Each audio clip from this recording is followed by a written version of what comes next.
What's something that matters the most to you? My family. Relationships with people.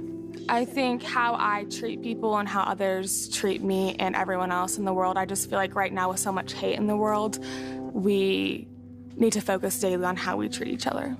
People's feelings are like a huge thing for me because I don't want anyone feeling like they're upset or like uncomfortable, and I always try and make things better. Also animals, I love animals. My family, definitely.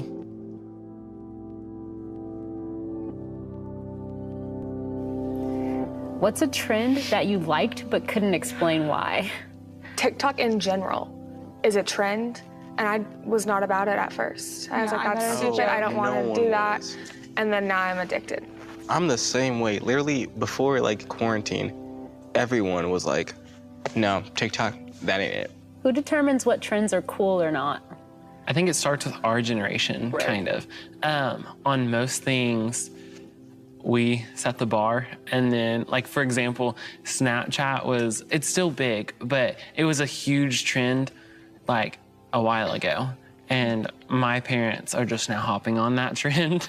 So that's what I feel like. It's Gen Z, and we set the bar, but then it trickles from there. I would definitely say the influencers, the famous people do it first, and then it gets to schools and it just blows up at school, I feel like. Definitely. Yeah. I feel like it's just anyone who's seen on like social media or TV, because like I don't know, there's a lot of like football players with their dance moves, and those are huge trends. And like, or just anyone on social media, like influencers, if they can start a trend so fast. Yeah. What's something that mattered a lot to you in middle school but doesn't matter so much to you now? Popularity. Popularity is a good Fitting one. in. I think in middle school, it was all about what clique you were in. Like, you had to be just like everyone else in your group, or you wouldn't fit in with that group. Like, you would be a loner. And I feel like high school is such a good place. Like, it's a weird transition phase for me. Like, figuring out who you are can be different than your friend group that you had in middle school, which is such a hard concept to grasp, I feel like. Can you look at someone and tell whether or not you're going to be friends with them? Yes. I get a vibe from people, and if I don't like the vibe, then I don't know. It's weird. Yeah, you don't have to be like just like that person. It's kind of like you said, the vibe that they give off, you're gonna either click or you're not. And being like close friends is different than being nice, because being nice is one thing. You can do that to anybody and everybody, but forming a relationship or a bond with someone, it depends on your personality and their personality. How do you go about finding common ground with others when what matters most to them is something you don't really care about?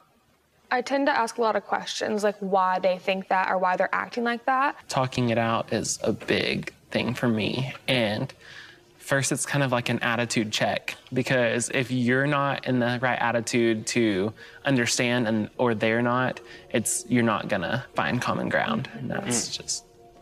I think if they did not ask for my perspective, I'm just gonna listen and be like, you know what? I don't care, but you're my friend, and I'm just gonna sit here and I'm gonna tough it out with you. Yeah. I always try and support my friends, but if it's like something we disagree on and it's like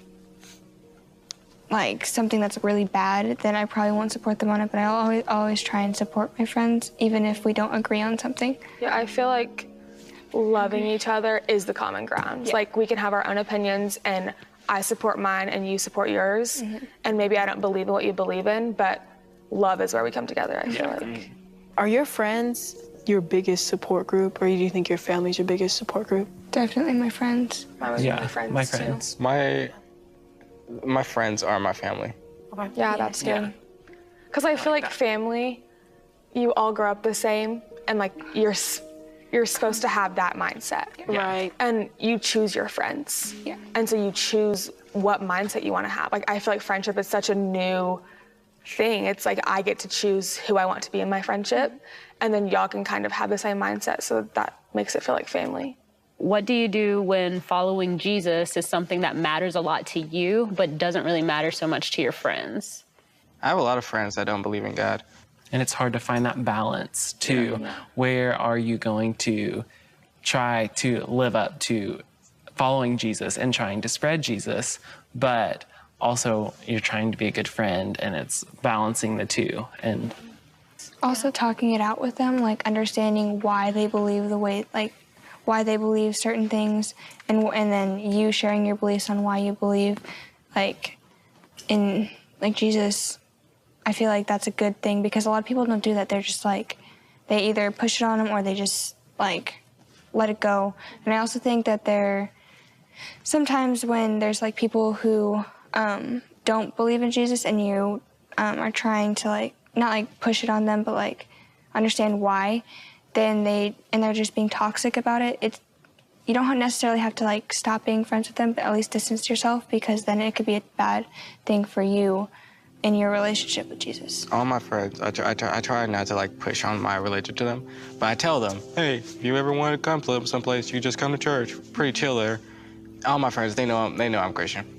What's one thing you hope people watching this take away from this conversation? I hope people take away the aspect of loving unconditionally, your friends, your family, coworkers. Just loving whoever you can, whenever you can, because that's one of the best ways to show, like, Jesus, like, to show that he loved everyone unconditionally, whether they were sinners, like, well, everyone's a sinner, but it's just the best way to show it. I think that's what's cool about what matters to us. It's like, that should be our biggest priority, is to love others. But also remembering that, like, you don't have to love them, like, up close. You can love them from a distance, you know? You don't have to be, like, in their face all the time, just being like, hey, what do you need? What can I do for you? I love you so much. Like, no, you can love them from a distance and be like, I support you over there.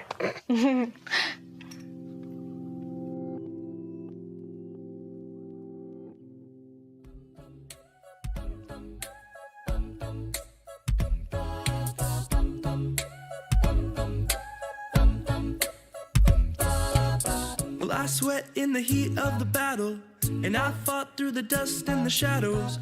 Oh, you never left my side, you never left my side, no. I stood at the top of the world, I swam through the depths of my soul. No matter what I find, no matter what I find, no. Drought or famine, high or low, wherever I go, oh, you're gonna find me there. Wherever I go, oh, you're right beside me there.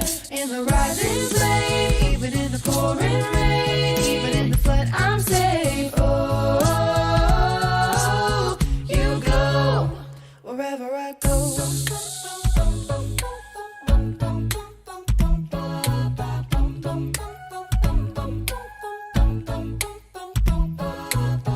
You hold all the pieces together. You bring me strength in the desert. Oh, you defend my soul. You defend my soul, yeah.